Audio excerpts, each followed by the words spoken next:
ഓർത്ത് വേഗം വരുന്ന കർത്താവായ യേശു ക്രിസ്തുവിന്റെ നാമത്തിൽ എന്റെ സ്നേഹവന്ദനത്തെ ഞാൻ ആദ്യമായി അറിയിക്കുന്നു. ദൈവം നമ്മളെ എല്ലാവരെയും ധാരാളമായി അനുഗ്രഹിക്കട്ടെ എന്ന് ദൈവസന്നിധി ഞാൻ പ്രാർത്ഥിക്കുന്നു. ഇന്ന് വായിച്ച സങ്കീർത്തനം 13-ാം സങ്കീർത്തനം, അതിന്റെ ഹെഡിങ്ങിൽ ദാവീദിന്റെ സങ്കീർത്തനമാണെന്ന് അവിടെ പറയുന്നുണ്ട്. സങ്കീർത്തനക്കാരനായ ദാവീദ് തന്നെ നശിപ്പിക്കുവാൻ വേണ്ടി ശൗല് കടന്നു വരുവാൻ തക്കവണ്ണം ഇടയായിത്തീരുമ്പോൾ അവനെ പിടിക്കുവാനും നശിപ്പിച്ചു കൊല്ലുവാനും ഒക്കെയും ശ്രമിക്കുന്ന സമയങ്ങളിൽ അതിൽ നിന്ന് രക്ഷ നേടുവാൻ വേണ്ടി മലകളിലും ഗുഹകളിലും ഒക്കെ ഒളിച്ച് പാർക്കുന്ന സമയങ്ങൾ, ഭയത്തോടെയും ഏറെ നിരാശയോടും കൂടെ ആ സ്ഥാനങ്ങളിലൊക്കെയും പാർക്കുന്ന നിമിഷം, 1 ശമൂവേലിന്റെ പുസ്തകം 26-ാം അധ്യായം 20-ാം വാക്യമൊക്കെയും നാം ചിന്തിക്കുമ്പോഴും 27-ാം അധ്യായം 1-2 വാക്യങ്ങളൊക്കെ നാം ചിന്തിക്കുമ്പോഴും നമുക്ക് മനസ്സിലാക്കുവാൻ കഴിയും. 26-ന്റെ 20-ൽ ഇപ്രകാരമാ പറയുന്നത്: ഒരു കാട്ടുകോഴിയെ, പർവ്വതങ്ങളിൽ ഒരു കാട്ടുകോഴിയെ തേടുന്നത് പോലെ ഇസ്രയേലിന്റെ രാജാവ് ഒരൊറ്റ ചെള്ളിനെ തേടി ഇറങ്ങിയിരിക്കുന്നു, പുറപ്പെട്ടിരിക്കുന്നു എന്ന് പറയുന്ന വാക്കുകളുണ്ട്. 27-ന്റെ 1-ൽ ഇപ്രകാരം, 1 ശമൂവേൽ 27-ന്റെ 1-ൽ ഇപ്രകാരം പറയുന്നത്: ഞാൻ ഒരു ദിവസം ശൗലിന്റെ കയ്യാലെ നശിക്കത്തുള്ളൂ. തന്നെ പിന്തുടരുന്ന ശത്രുവിനെ താൻ എപ്പോൾ വേണമെങ്കിലും അതിനകത്ത് അകപ്പെടാമെന്നുള്ള ഭയത്തോട്, ഏറിയ നിരാശയോട് താൻ പറയുന്ന വാക്കുകള് ആ അധ്യായത്തിൽ നമുക്ക് കാണുവാൻ കഴിയുന്നത്. ഒരു ദിവസം ഞാൻ അവന്റെ കയ്യാലെ നശിക്കത്തുള്ളെന്ന് പറഞ്ഞ് ആശയറ്റവനെ പോലെ അതിന്റെ നടുവിൽ ഏറിയ നിരാശയോട് ദൈവത്തോട് ചോദിക്കുന്ന ചോദ്യമാ 13-ാം സങ്കീർത്തനത്തിൽ നമുക്ക് കാണുവാൻ കഴിയുന്നത്: യഹോവേ, എത്രത്തോളം നീ എന്നെ മറന്നുകൊണ്ടിരിക്കും? 1-2 വാക്യങ്ങൾ നാം കാണുമ്പോൾ അതിന്റെ ഒരു ഉത്കണ്ഠ നിറഞ്ഞ ചോദ്യങ്ങൾ അതിനകത്ത് കടന്നു വരുന്നത്. ഇതിന്റെ 3 മുതൽ 3-4 വാക്യങ്ങൾ പ്രാർത്ഥനയുടെ നിലവിളിയോടെ നമുക്ക് കാണുവാൻ കഴിയുന്നുണ്ട്. അതിന്റെ 5-6 വാക്യങ്ങൾ വിശ്വാസത്തിന്റെ പാട്ടോട് അത് അവസാനിക്കുകയാണ്. ഒരു ദൈവഭക്തന്റെ പ്രത്യേകത ഇതാണ്: എത്ര വലിയ നിരാശപ്പെടുത്തുന്ന വിഷയങ്ങൾക്കകത്തൂടെ അവൻ കടന്നുപോയാലും അവൻ ദൈവസന്നിധി മുട്ടുമടക്കി പ്രാർത്ഥനയിൽ ദൈവത്തോട് നിലവിളിച്ച് അവൻ അതിന്റെ നടുവിൽ വിശ്വാസത്തിന്റെ പാട്ടോടുകൂടെ എഴുന്നേൽക്കുന്നവന് യഥാർത്ഥ ദൈവഭക്തൻ, ഒരു യഥാർത്ഥ ദൈവവേദനെന്ന് നമുക്ക് കാണുവാൻ കഴിയും. ആമേൻ, സ്തോത്രം. ഇവിടെ ഇതിന്റെ 1-ാം വാക്യം പ്രകാരം പറയുന്നത്: യഹോവേ, എത്രത്തോളം നീ എന്നെ മറന്നുകൊണ്ടിരിക്കും? ഹല്ലേലൂയ. ഇത് പലപ്പോഴും മനുഷ്യ സഹജമായ ചോദ്യമാണ്.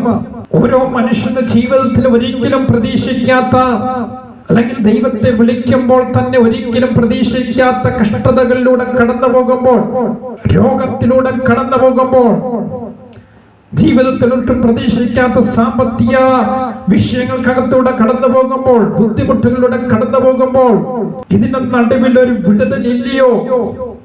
ഇതിന്റെ നടുവിൽ ഒരു സൗഖ്യമില്ലയോ? ദൈവമേ, എത്രത്തോളം ഞാൻ ഇങ്ങനെ കരഞ്ഞുകൊണ്ടിരിക്കും? ദൈവമേ, എത്രത്തോളം ഞാൻ ഇങ്ങനെ പ്രാർത്ഥിച്ചു കൊണ്ടിരിക്കും? ഇത്രയും നാളായിട്ട് പ്രാർത്ഥിച്ചിട്ട് ഒരു നന്മയെ കാണുവാൻ കഴിയാതെ, ഒരു വിടുതലിനെ അനുഭവിച്ചറിയുവാൻ കഴിയാതെ, യഹോവേ, എത്രത്തോളം എന്ന് ചോദിക്കുന്ന ചോദ്യങ്ങൾക്ക് മുൻപിൽ ഇന്ന് പകൽക്കാലം ദൈവവചനത്തിന്റെ കാര്യത്തിൽ ഇപ്രകാരം പറയുവാൻ തീരും: ഹല്ലേലൂയ. കാലങ്ങൾ ദീർഘമാക്കാത്തൊരു ദൈവം, തന്റെ പ്രവർത്തികളെ തികയ്ക്കുന്ന ദൈവം, നമ്മോട് പറഞ്ഞിരിക്കുന്ന ഓരോ വാഗ്ദത്ത വചനങ്ങളെയും ദൈവം നമ്മളെ നിവർത്തീകരിക്കുന്ന ദൈവമാണ്. Price the Lord. ഹല്ലേലൂയ. ഇന്ന് പകൽക്കാലവും നിരാശയോടെയും ഭാരത്തോടെയും വിവിധമായ വിഷയങ്ങൾക്ക് നടുവിലൊക്കെയും നാം ആയിരിക്കുമ്പോൾ, ആമേൻ, സ്തോത്രം, നിന്നെ കാണുന്ന ഒരു ദൈവമുണ്ട്. നിന്നെ അറിയുന്ന ഒരു ദൈവമുണ്ട്. നിന്റെ കണ്ണുനീരിനെ തുരുത്തിയിലാക്കി വെക്കുന്ന ഒരു ദൈവമുണ്ട്. ആ ദൈവം പറയുകയാ, പ്രൈസ് ദി ലോർഡ്, കാലങ്ങൾ ദീർഘമാക്കാതെ നിനക്ക് വേണ്ടി പ്രവർത്തിക്കുവാൻ കഴിവുള്ള ഒരു ദൈവമാണ് ഞാൻ. ദൈവവചനമൊക്കെയും നാം പഠിക്കുമ്പോഴും പരിശോധിക്കുമ്പോഴും ഒക്കെയും ഈ സങ്കീർത്തനം എടുത്തപ്പോൾ എന്റെ ഉള്ളിലേക്ക് കടന്നു വന്ന ചില ചിന്തകൾ, വാക്യങ്ങൾ ഞാൻ പറയാൻ വേണ്ടി തീരാം. Praise the Lord, hallelujah. ഒന്ന് ശമൂവേലിന്റെ പുസ്തകം 1-ാം അധ്യായത്തിൽ ഒരു മനോവ്യസനമുള്ള ഒരു സ്ത്രീയുണ്ട്. മനോവ്യസനത്തോടെ പ്രാർത്ഥിച്ചു കരയുന്ന ഒരു സ്ത്രീ. അവളുടെ പ്രതിയോഗി അവളെ വ്യസനിപ്പിക്കുമ്പോൾ കരയുന്ന, പട്ടിണി കിടക്കുന്ന ഒരു സ്ത്രീ. നമുക്കറിയാം അതാരാണ്. ഹന്ന. യഹോവയുടെ ആലയത്തിൽ പ്രാർത്ഥിപ്പാനായി കടന്നു പോകുന്നവർ. അവൾക്ക് തലമുറയില്ലെന്ന് നമുക്കറിയാം. ഭർത്താവ് അവളോട് പറയുവാൻ ഇപ്രകാരം പറയുവാനിടയെ തീർന്നു, ഞാൻ നിനക്ക് 10 പുത്രന്മാരെക്കാൾ നല്ലവനല്ലയോ? നീ വ്യസനിക്കുന്നതെന്താ? നീ എന്തിനാ ഇങ്ങനെ പട്ടിണി കിടക്കുന്നത്? ഞാൻ നിനക്ക് 10 പുത്രന്മാരെക്കാൾ നല്ലവനല്ലയോ എന്നൊക്കെ പറഞ്ഞപ്പോൾ, എന്നാൽ അവളുടെ ഉള്ളിൽ അവൾക്കറിയാം തന്നെ നിന്ദിക്കുന്ന, പരിഹസിക്കുന്ന വിഷയം ഏതാണെന്ന്.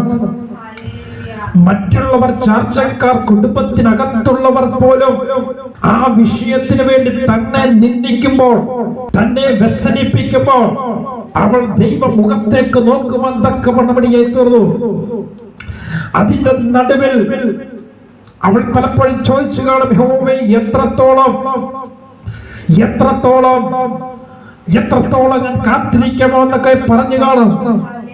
പക്ഷേ അവൾ മനോവ്യസനത്തോടെ പ്രാർത്ഥിക്കുവാനും കരയുവാനും ഇടയായി തീർന്നപ്പോൾ, ദൈവസന്നിധിയിൽ നിലവിളിക്കും ഇടയായി തീർന്നപ്പോൾ, ദൈവം അവൾക്ക് വേണ്ടി അനുഗ്രഹിക്കപ്പെട്ട സന്താനത്തെ നൽകി മാനിക്കുവാൻ തക്കവണ്ണമടിയായി തീർന്നു. ഹല്ലേലൂയ. ഇന്ന് പകൽക്കാലം ആമേൻ, പ്രൈസ് ദി ലോർഡ്, നമ്മുടെ ദൈവം അത്ഭുതം പ്രവർത്തിക്കുവാൻ ശക്തനായ ദൈവമാണ്. അടയാളങ്ങളെ പ്രവർത്തിക്കുവാൻ ശക്തനായ ദൈവമാണ്. അവൻ സർവശക്തനായ ദൈവമാണ്, സർവജ്ഞാനിയായ ദൈവമാണ്, സർവവ്യാപിയായ ദൈവമാണ്. അവൻ അത്ഭുത മന്ത്രിയാണ്. ആമേൻ, പ്രൈസ് ദി ലോർഡ്, നിത്യനാം ദൈവമാണ്. അവളുടെ പ്രാർത്ഥനയ്ക്ക് മുമ്പിൽ, അവളുടെ കരച്ചിലിന് മുമ്പിൽ കണ്ണുനീരിനെ മറികടന്നു പോകാത്തൊരു ദൈവം അവൾക്ക് വേണ്ടി പ്രവർത്തിക്കുവേണ്ടിയേ തീർന്നെങ്കിൽ, കഴിഞ്ഞ നാളുകളിൽ കണ്ണുനീരൊഴുക്കിയ പ്രിയ ദൈവ പൈതലേ, കഴിഞ്ഞ നാളിൽ പ്രാർത്ഥിച്ച പ്രിയ ദൈവ പൈതലേ, നിനക്ക് വേണ്ടി പ്രവർത്തിക്കുവാൻ ശക്തനായവൻ ഇന്നും നമ്മുടെ കൂടെയുണ്ട്. ആ ദൈവത്തിന് ഒരു മാറ്റവും സംഭവിച്ചിട്ടില്ല. ഈ പകൽക്കാലം ദൈവം എന്നെ മറന്നു കളയുന്ന ദൈവമല്ല. Price the Lord, hallelujah. പിന്നെ യെശയ്യാപ്രവചന പുസ്തകം 49-ാം അധ്യായം 13, 14 മുതൽ 16 വരെയുള്ള വാക്യങ്ങൾ വായിക്കണേറ്റിരാം. ആകാശമേ ഘോഷിച്ചുല്ലസിക്ക, ഭൂമിയെ ആനന്ദിക്ക, പർവ്വതങ്ങളെ പൊട്ടിയാർക്കുവിൻ. യഹോവ തന്റെ ജനത്തെ ആശ്വസിപ്പിക്കുന്നു, തന്റെ അരിഷ്ടന്മാരോട് കരുണ കാണിക്കുന്നു. സിയോനെ, യഹോവ എന്നെ ഉപേക്ഷിച്ചു, കർത്താവ് എന്നെ മറന്നു കളഞ്ഞു എന്ന് പറയുന്നു. ഒരു സ്ത്രീ തന്റെ കുഞ്ഞിനെ മറക്കുമോ? താൻ പ്രസവിച്ച മകനോട് കരുണ തോന്നാതിരിക്കുമോ? അവർ മറന്നു കളഞ്ഞാലും ഞാൻ നിന്നെ മറക്കയില്ല. നമുക്കിവിടെ കാണുവാൻ കഴിയും, ആകാശമേ ഘോഷിച്ചുല്ലസിക്കാം, ഭൂമിയെ ആനന്ദിക്കാം, പർവ്വതങ്ങളെ പൊട്ടിയാർക്കുവിൻ. യഹോവ തന്റെ ജനത്തെ ആശ്വസിപ്പിക്കുന്നു. Praise the Lord, hallelujah. ആശ്വാസമില്ലാത്തവന്, സമാധാനമില്ലാത്തവന്, സന്തോഷമില്ലാത്തവന് ആശ്വസിപ്പിക്കുകയും സന്തോഷിപ്പിക്കുകയും സമാധാനം നൽകുകയും ചെയ്യുന്ന ഒരു ദൈവമുണ്ട്. തന്റെ അരിഷ്ടന്മാരോട് കരുണ കാണിക്കുന്ന ഒരു ദൈവം. സിയോനെ, യഹോവ എന്നെ ഉപേക്ഷിച്ച്, കർത്താവ് എന്നെ മറന്നു കളഞ്ഞു എന്ന് പറഞ്ഞപ്പോൾ, ആമേൻ, പ്രൈസ് ദി ലോർഡ്, കർത്താവ് പറയുകയാ, ഒരു സ്ത്രീ തന്റെ കുഞ്ഞിനെ മറക്കുമോ? താൻ പ്രസവിച്ച മകനോട് കരുണ തോന്നാതിരിക്കുമോ? അവർ മറന്നു കളഞ്ഞാലും ഞാൻ നിന്നെ മറന്നു കളയുകയില്ല. Praise the Lord, hallelujah. ഇന്നത്തെ കാലഘട്ടം നാം എടുത്തു നോക്കിക്കേ. പ്രസവിച്ച കുഞ്ഞിനെ കാമുകന് വേണ്ടി കൊന്നുകളയുന്ന അനേക മാതാപിതാക്കന്മാർ അല്ലെങ്കിൽ മാതാക്കന്മാർ, പിതാക്കന്മാർ സ്വന്തം സുഖങ്ങൾക്ക് വേണ്ടി, ജഡിക സുഖങ്ങൾക്ക് വേണ്ടി കുഞ്ഞുങ്ങളെ തകർത്ത് കളയുവാൻ, ഭർത്താവിനെ കൊന്നുകളയുവാൻ, ഭാര്യയെ കൊന്നുകളയുവാൻ മടിക്കാത്ത ജനങ്ങളുള്ള ഒരു കാലഘട്ടം. ഇവിടെ പറയുക, ഒരു സ്ത്രീ തന്റെ കുഞ്ഞിനെ മറക്കുമോ? ഒരിക്കലും മറക്കുവാൻ സാധ്യമല്ല. പക്ഷേ എന്നാൽ ഇവിടെ പറയും, താൻ പ്രസവിച്ച മകനോട് കരുണ തോന്നാതിരിക്കുമോ? ഇത് രണ്ടും പറഞ്ഞിട്ട് ക്വസ്റ്റ്യൻ മാർക്ക്. ഈ വാക്യങ്ങൾ പറഞ്ഞിട്ട് ഓരോ ക്വസ്റ്റ്യൻ മാർക്ക്. അത് ചിന്തിക്കുവേണ്ടിയേ തീരണം. അതിന്റെ ആൻസർ നമ്മൾ കണ്ടെത്തുവേണ്ടിയേ തീരണം. അതിന്റെ അടുത്ത വാക്യം പറയുകയോ, അവർ മറന്നു കളഞ്ഞാലും ഞാൻ നിന്നെ മറക്കുന്ന ദൈവമല്ല. പ്രസവിച്ച അമ്മ നിന്നെ മറന്നിരിക്കാം, ജനിപ്പിച്ച പിതാവ് നിന്നെ മറന്നിരിക്കാം, കൂടെ ജനിച്ച സഹോദര സഹോദരിമാർ നിന്നെ മറന്നിരിക്കാം. എന്നാൽ ദൈവം പറയുക, ഞാൻ നിന്നെ മറന്നു കളയുന്നൊരു ദൈവമല്ല. ഇവിടെ പറയുന്നത് 16-ാം വാക്യത്തിൽ, ഞാൻ നിന്നെ എന്റെ ഉള്ളം കയ്യിൽ വരച്ചിരിക്കുന്നു. കഴിഞ്ഞ ആഴ്ച ഞാൻ പറയുവേണ്ടി, ഉള്ളം കയ്യിൽ ഇരിക്കുന്നതിന് ഒരു ശത്രുവിനും തൊടുവാൻ കഴിയത്തില്ല. ഇവിടെ പറയുക, ഞാൻ നിന്നെ ഉള്ളം കയ്യിൽ വരച്ചിരിക്കുന്നു, നിന്റെ മതിലുകൾ എപ്പോഴും എന്റെ മുമ്പിൽ ഇരിക്കുന്നു എന്ന് പകൽക്കാലം മറക്കാത്തൊരു ദൈവത്തെയാണ് നാം ആരാധിക്കുന്നത്, നമ്മൾ സേവിക്കുന്നത് എന്നുള്ളൊരു ബോധ്യം നമ്മുടെ ചിന്തകളിൽ കടന്നു വരുവാൻ തക്കവണ്ണം ഇടയായിത്തീരണം. പോലെ തന്നെ ജീവിതത്തിൽ യഹോവയെ എത്രത്തോളം എന്ന് ചോദിച്ച വ്യക്തിയായിരിക്കും ചിലപ്പോൾ യോബിന്റെ ജീവിതത്തിൽ. യോബിന്റെ പുസ്തകം 13-ാം അധ്യായം 24-ാം വാക്യം ഒന്ന് വായിക്കുമിടയെത്തീരാ. മറച്ചുകൊള്ളുന്നതും എന്നെ ശത്രുവായി വിചാരിക്കുന്നതും എന്തിന്?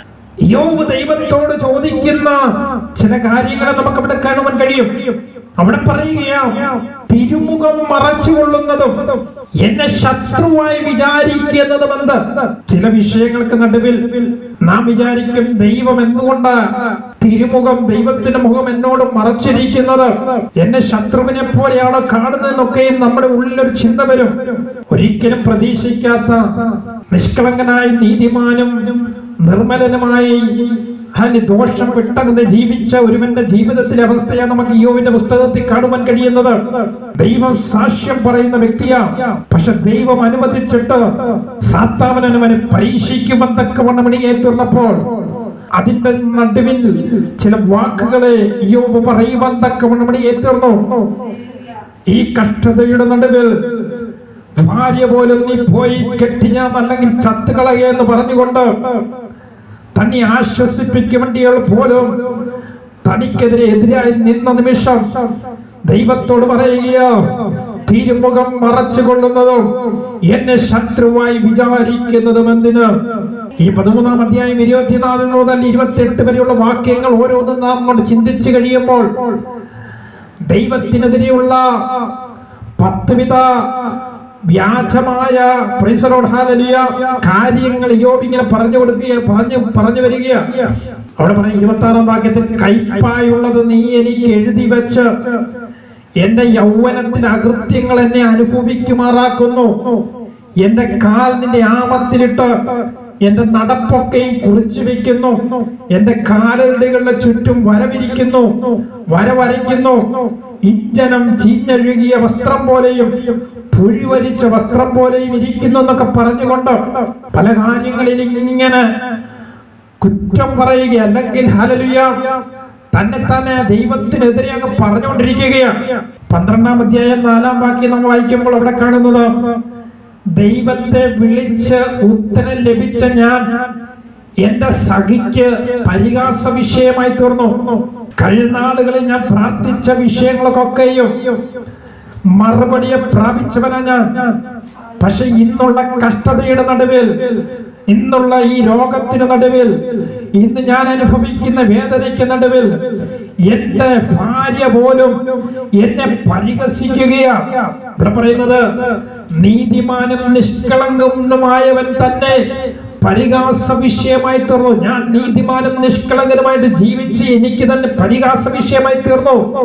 ഇങ്ങനെ യഹോവേ എത്രത്തോളം എന്ന് പറയുന്ന യോബിന്റെ ജീവിതത്തിൽ ദൈവം ഒരു തിരിച്ചുവരവ് നടത്തുകയാണ്. Praise the Lord, hallelujah.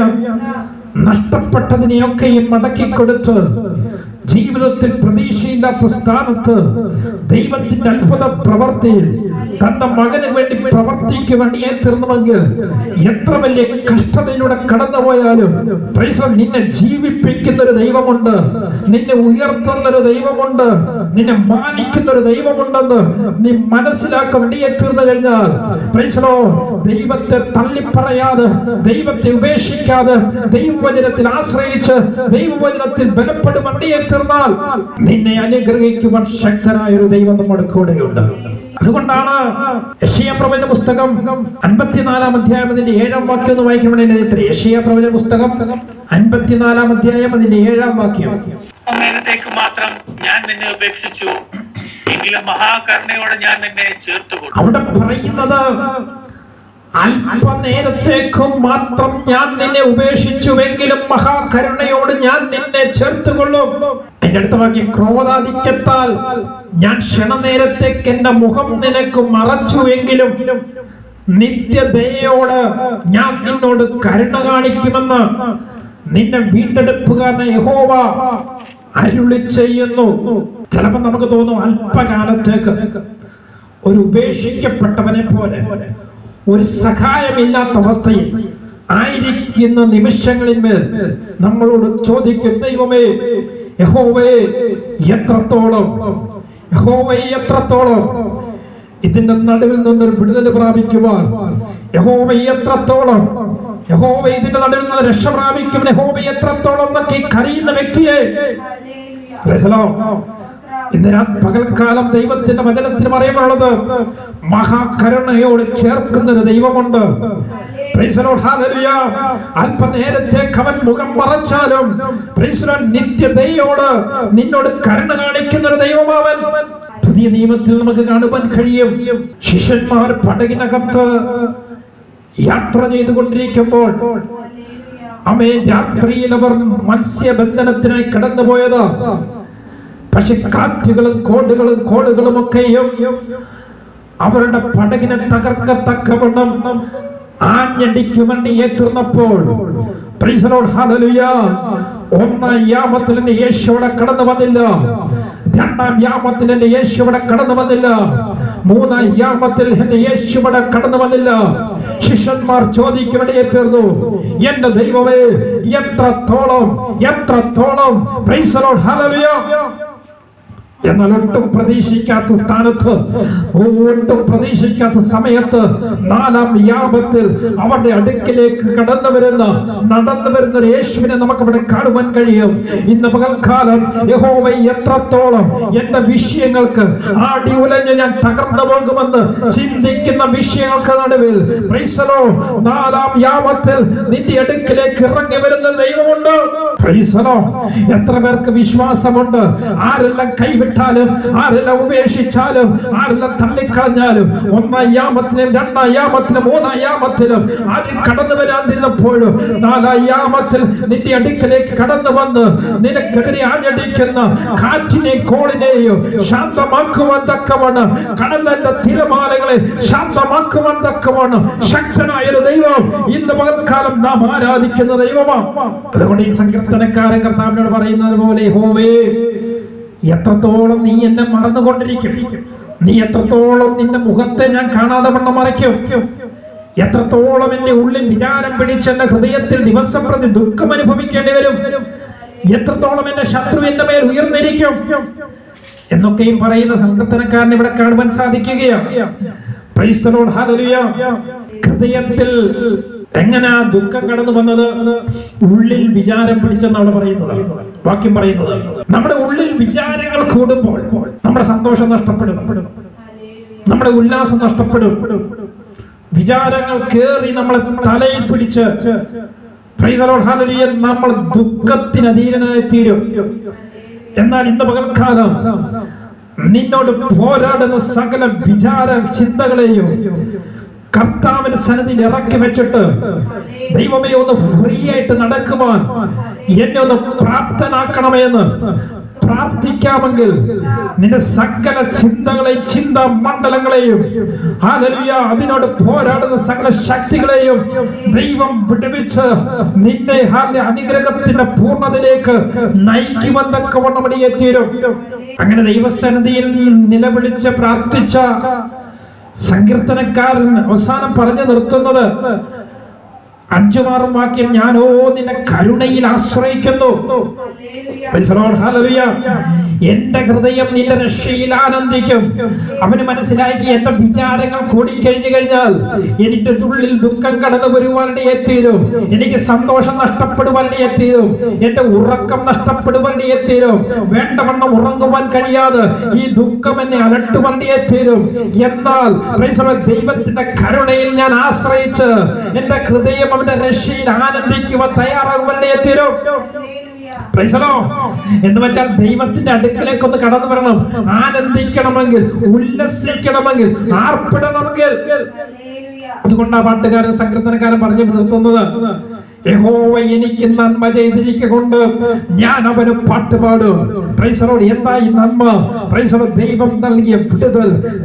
താൻ ആഗ്രഹിച്ച വിഷയങ്ങൾക്ക് നടുവിൽ നിലവിളിച്ചപ്പോൾ യഹോവ എത്രത്തോളം നീ എന്നെ മറന്നുകൊണ്ടിരിക്കുമെന്നൊക്കെ ചോദിച്ച നിമിഷങ്ങളിൽ മേൽന്ന് വിടുതൽ അനുഭവിച്ചവനായി, സൗഖ്യം പ്രാപിച്ചവനായി, രക്ഷപ്പെട്ടവനായി പുറത്തു വരുവാനിടയേറ്റപ്പോൾ ദൈവസന്നിധി അവൻ പറയുവാനിടയെത്തിരിക്കുക, യഹോവ എനിക്ക് ചെയ്തിരിക്കുന്ന നന്മ കൊണ്ട്, നന്മ ചെയ്തിരിക്കൊണ്ട് ഞാൻ അവന് പാട്ടുപാടും.